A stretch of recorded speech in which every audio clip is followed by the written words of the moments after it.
Hello students, welcome to Cartography IAS, a revolution in Indian education. I am Nitish Bhardwaj and dealing with current affair. आज हम बात करेंगे कि Shivraj Singh government ने एक वक्तव्य कहा तथा उस वक्तव्य के आधार पर आर्टिकल जो 16 है उसको चुनौती मिल गई। अब यहाँ पर हम लोग देखेंगे कि आर्टिकल जो 16 है वो किस प्रकार से इसकी व्याख्या करता है। यहाँ पर शिवराज गवर्नमेंट ने कैसा वक्तव्य कहा है, ये न्यूज़पेपर में क्यों बना हुआ है, सबसे पहले हम लोग ये देखेंगे। इसकी न्यायिक दृष्टिकोण क्या है, अर्थात आप लोग जुडिशरी के पास जब गए तो वहाँ पर इससे पीछे वाले वक्तव्य किस प्रकार से है सुप्रीम कोर्ट या हाई कोर्ट के, तथा अंततः हम देखेंगे कि आर्टिकल 16 आखिरकार आपको किस बात के लिए अधिकार देता है। तो आइए अब हम चर्चा करते हैं कि यह न्यूज़पेपर में आजकल क्यों बना हुआ है। तो बीते ही दिनों अगर आप देखोगे तो मध्य प्रदेश के मुख्यमंत्री शिवराज सिंह चौहान ने यहाँ पर एक वक्तव्य में कहा कि इस राज्य के संसाधन केवल राज्यों के बच्चे के लिए ही हैं, अर्थात the resources of state only for the children of the state. यहाँ पर इस वक्तव्य से यह साफ हुआ कि राज्य में जो अब सरकारी नौकरी है उन्हीं लोगों को मिल सकेगी जो राज्य के मूल निवासी होंगे, अर्थात उनके पास डोमिसाइल होगा अगर एमपी का, तो वे ही बच्चे वहाँ पर उस परीक्षा में बैठ सकते हैं तथा उन्हीं उस परीक्षा मिल सकती है रिक्त थी। अब यहाँ पर अगर देखें तो इससे पहले एक सरकार थी जिसका नाम था कमलनाथ सरकार। कमलनाथ सरकार ने भी वहाँ पर राज्य के बच्चों के लिए कुछ इस प्रकार की घोषणा की थी। कमलनाथ सरकार ने यह कहा कि राज्य के उद्योगों में 70% नौकरियां राज्य के युवाओं के लिए आरक्षित रहेंगी, अर्थात अगर किसी बच्चे के पास एमपी का डोमिसाइल है या वो वहाँ का रेजिडेंस है तो उसी बच्चे को 70% वह आरक्षित होगा वहाँ पर नौकरी करने के लिए। हालांकि अगर हम इसमें पूरे में मद्देनज़र देखें तो कमलनाथ सरकार तथा साथ ही साथ में शिवराज सिंह चौहान की जो सरकार है उसमें अगर हम देखें तो समानता के मूल अधिकार जो हैं उस पर चर्चा का विषय बन जाते हैं, क्योंकि यहाँ पर कुछ ऐसे वक्तव्य दिए गए हैं जो समानता के मूल अधिकार की विवेचना करना तथा व्याख्या करने के लिए सुप्रीम कोर्ट को मजबूर करते हैं। यहाँ पर अगर हम न्यायिक दृष्टिकोण देखें तो सुप्रीम कोर्ट तथा अन्य प्रकार के हाई कोर्ट ने अनेकों बार आर्टिकल 16 तथा समानता के अधिकार पर चर्चा की है तथा इसकी व्याख्या की है। तो आइए अब हम देखते हैं कि न्यायिक दृष्टिकोण किस प्रकार से इसमें बनता है। संविधान के जिस प्रावधान है उसमें स्पष्ट होता है कि नागरिकों के बीच जन्म स्थानीय निवास के आधार पर विभेद नहीं किया जा सकता है। जो संविधान में आर्टिकल 16 है बेसिकली यहाँ पर यही बताता है कि आपके यहाँ पर जो नौकरी है उसमें किस प्रकार से प्रावधान होंगे या किस प्रकार से विभेद नहीं किए जा सकते हैं, कौन कौन से विषय हैं जिनके आधार पर विभेद नहीं किए जा सकते हैं। अगर हम सुप्रीम कोर्ट की बात करें तो सुप्रीम कोर्ट ने एक फैसले में कहा था कि अगर शैक्षणिक संस्थान, यहाँ पे एक कीवर्ड है, अगर शैक्षणिक संस्थान में मूल निवासियों को आरक्षण दिया जाता है तो इसमें कुछ भी असंवैधानिक नहीं है।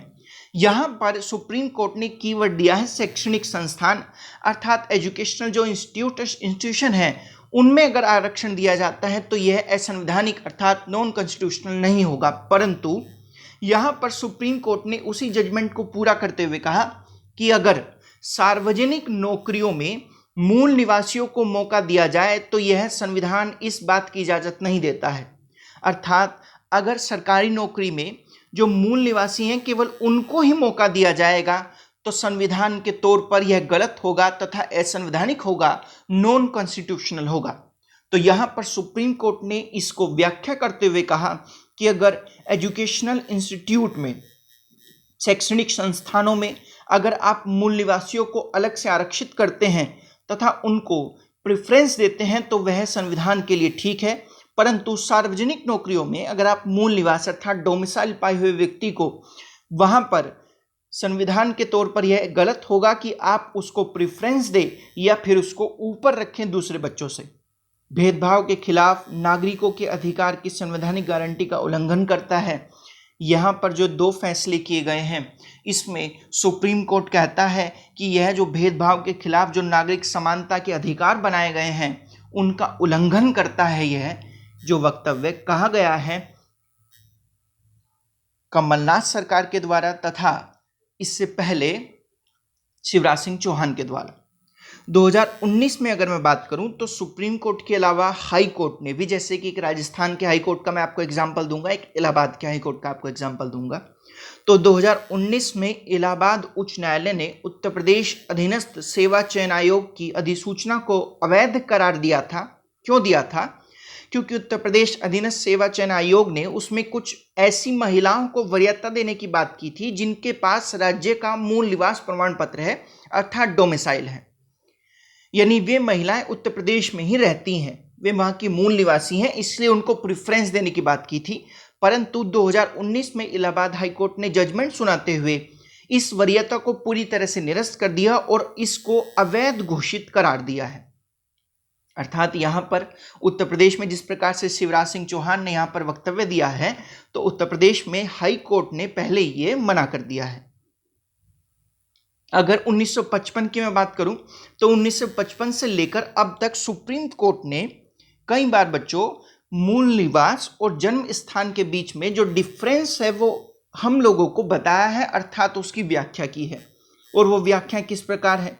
तो सुप्रीम कोर्ट कहता है यहां पर कि मूल निवास किसी ऐसी अवधारणा है जो समय समय पर बदलती रहती है, लेकिन जन्म स्थान के मामले में ऐसी स्थिति नहीं है। अर्थात सपोज कीजिए कि मेरा जन्म उत्तर प्रदेश में हुआ, ठीक है, लेकिन उत्तर प्रदेश से जाकर मैं दिल्ली में रहने लगा हूं, तो इसका मतलब ये रहा कि जन्म स्थान मेरा उत्तर प्रदेश है, लेकिन मेरा स्थान मूल निवास यानी कि जहां का मैं सिटीजन बन गया हूं, मेरा मूल निवास कहां का हो गया? दिल्ली का हो गया।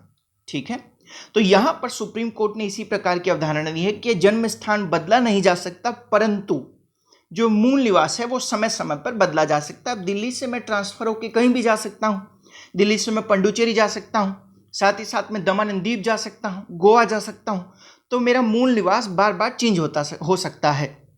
जन्म स्थान के समय में एक शर्त है जिसके आधार पर मूल निवास का दर्जा दिया जाता है, अर्थात जन्म स्थान एक स्वयं में एक शर्त होती है जिसके आधार पर मूल निवास का दर्जा दिया जाता है। जैसे कि यूपी मेरा जन्म स्थान है तो मैं वहीं पर ही पैदा हुआ, तो वहां की गवर्नमेंट मुझे मूल निवास प्रमाण पत्र देगी क्योंकि वहीं पर ही मेरा जन्म हुआ है। वो किसके आधार पर देगी?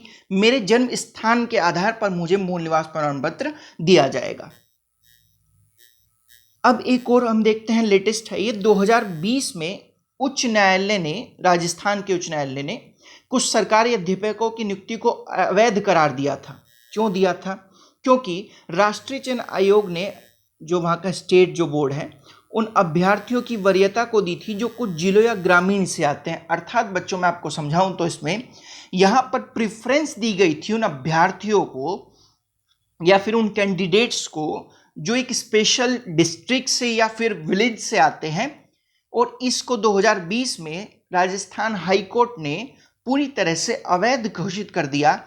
राजस्थान हाई कोर्ट ने माना कि यह आर्टिकल 16 का, अर्थात समानता के अधिकार का हनन है। यहां पर सभी अभ्यर्थियों को समान ही अवसर मिलने चाहिए तथा उनके बीच में समानता का भेदभाव नहीं होना चाहिए। यहां पर ये 2020 में उच्च न्यायालय ने कहा था। अब बार बार बात हो रही है कि आर्टिकल 16 अनुच्छेद 16 क्या है, तो आइए हम चर्चा करते हैं कि आर्टिकल 16 किस प्रकार से यहां पर बनता है। कोर्ट ने बच्चों एक बार यहां पर यह कहा था कि आर्टिकल 16(2) और 16(3) के जिस तरह के प्रावधान हैं उस बातों से उलझन बनी रहती है कि प्रांतता सही है कि गलत है। अर्थात जो जन्म स्थान या फिर साथ ही साथ में जो डोमिसाइल के लिए कुछ चर्चाएं की जाती हैं सरकारी नौकरियों में, वो सही है गलत है, इस बात को कोर्ट ने भी माना है। हालांकि अनुच्छेद 16(2) में राष्ट्र की एकता और अखंडता का भाव झलकता है, ऐसा भी सुप्रीम कोर्ट ने कहा था। अब हम चर्चा करते हैं कि आर्टिकल 16 क्या है। आर्टिकल 16 बच्चों लोक नियोजन के विषय में अवसर की समानता का प्रावधान करता है। इसे ही हम लोग आर्टिकल 16 अनुच्छेद 16 कह सकते हैं। तथा ये क्या है? आर्टिकल 16 में राज्यों के अधीन किसी पद पर नियोजन या नियुक्ति से संबंधित विषयों में सभी नागरिकों के लिए अवसर की समानता होगी, ऐसा अनुच्छेद 16 हमको कहता है। यानी कि अगर किसी भी नौकरी को आपको करना है राज्य में, तो हर राज्य में वहां पर अवसर की समानता सभी व्यक्तियों के लिए जो देशवासी हैं उनके लिए समान होगी। किसी भी नागरिक के साथ भेदभाव नहीं किया जा सकता है बच्चों, इसमें कहा गया है। और यह भेदभाव धर्म, वंश, जाति, लिंग, जन्म का स्थान या निवास के स्थान के आधार पर नहीं किया जा सकता है तथा और चीजों के आधार पर भी भेदभाव नहीं किया जा सकता है। यहां पर इस आर्टिकल को 3 हिस्सों में तोड़ा जा सकता है, 16(1), 16(2) और 16(3). अगर 16(1) के मुताबिक हम बात करें तो राज्य के अधीन जो पद हैं उन पर नियुक्तियां नियोजन के संबंध में नागरिकों के बीच अवसर की समानता होगी। अर्थात यहाँ पर बिल्कुल जैसा मैंने आप लोगों को आर्टिकल 16 अभी पूरा ब्रीफ किया था, वही सेम यहाँ पर आर्टिकल 16(1) में कहा गया है कि यहाँ पर सभी व्यक्तियों के लिए अवसर की समानता राज्य प्रोवाइड करवाएंगे। आर्टिकल 16(2) में कहा गया है कि राज्य के अधीन किसी पद या नियोजन के संबंध में किसी नागरिक के साथ केवल धर्म, मूल, वंश, जाति, लिंग, उद्भव, जन्म स्थान या निवास या इनमें से किसी भी आधार पर भेदभाव नहीं किया जा सकता। यानी कि वो किसी भी रिलीजन का हो, वो किसी भी कास्ट का हो, वो किसी भी लिंग का हो, वो किसी भी जन्म स्थान यानी किसी प्रदेश का हो, किसी भी प्रदेश का डोमिसाइल हो उसके पास, उसके आधार पर उसके साथ भेदभाव नहीं किया जा सकता और न ही किसी नागरिक को अयोग्य माना जा सकता है इसी के आधार पर। हालांकि 16(3) थोड़ा सा यहाँ पर इसमें अलग वार्तालाप करता है। 16(3) के मुताबिक अगर मैं बात करूं तो 16 का कोई भी प्रावधान, अनुच्छेद 16 का कोई भी प्रावधान संसद को ऐसी किसी भी विधि बनाने से नहीं रोकता जिससे राज्य या संघ, राज्य क्षेत्र की सरकार या उसके किसी स्थानीय निकाय या उसकी अथॉरिटी के अधीन किसी पद के लिए निवास की शर्तें रखी गई हो। मैं इसको शॉर्ट में आप लोगों को समझाऊं तो 16(13) यह कहता है, 16(3) आर्टिकल यह कहता है कि यानी संसद कोई ऐसा कानून बना सकता है जिसमें पद के लिए नागरिकों के सामने निवास की शर्तें अर्थात डोमिसाइल की शर्तें रखी गई हों, ऐसा यहाँ पर 16(3) कहता है। अब बच्चों इसमें 3 अपवाद हैं और ये 3 अपवाद किस प्रकार से हैं। संसद किसी विशेष रोजगार के लिए निवास की शर्तें आरोपित कर सकता है, जैसे कि मैं आप लोगों को एग्जांपल भी देता हूं, जैसे कि सार्वजनिक रोजगार अधिनियम 1957 में यहां पर इस अधिनियम को किया गया तथा बाद में 1974 में खैर ये समाप्त भी हो गया, लेकिन आंध्र प्रदेश और तेलंगाना में आज भी यह जारी है। अर्थात कुछ विशेष शर्तों के आधार पर ही यहाँ पर निवासियों को संसद ऐसा रोजगार बना सकती है कि निवासियों को निवास स्थान के आधार पर ही रोजगार मिल सकता है। राज्य नियुक्तियों के आरक्षण की व्यवस्था कर सकता है। यहाँ पर आरक्षण की व्यवस्था की जा सकती है कि नियुक्तियों में किस प्रकार से आरक्षित हो सकती हैं सीटें, तथा किसी पद को पिछड़े वर्ग के रूप में पक्ष में बना सकता है जिसका राज्य में समान प्रतिनिधित्व ना हो। यानी कि उस पद को वह केवल पिछड़े वर्ग के लिए रख सकता है, आरक्षित कर सकता है, और ऐसा वर्ग होना चाहिए जिसमें राज्य का प्रतिनिधित्व ना करता हो। विधि के तहत किसी संस्था या उसके कार्यकारी परिषद के सदस्य या किसी धार्मिक आधार पर व्यवस्था की जा सकती है। यहाँ पर ये 3 अपवाद हैं इसमें। इसके अलावा आपका आर्टिकल 16 इतना ही था बच्चों। मुझे लगता होगा आपको ये वीडियो समझ में आई होगी। अगर आपको ये वीडियो समझ में आई होगी तो हमारे चैनल को सब्सक्राइब कीजिएगा, बेल आइकन दबाइएगा और इस वीडियो को लाइक कीजिएगा। आज के लिए इतना ही। अगली क्लास में हम लोग फिर मिलेंगे एक नए टॉपिक के साथ, एक नए जोश के साथ। तो आज के लिए बच्चों इतना ही। Thank you class and have a nice day.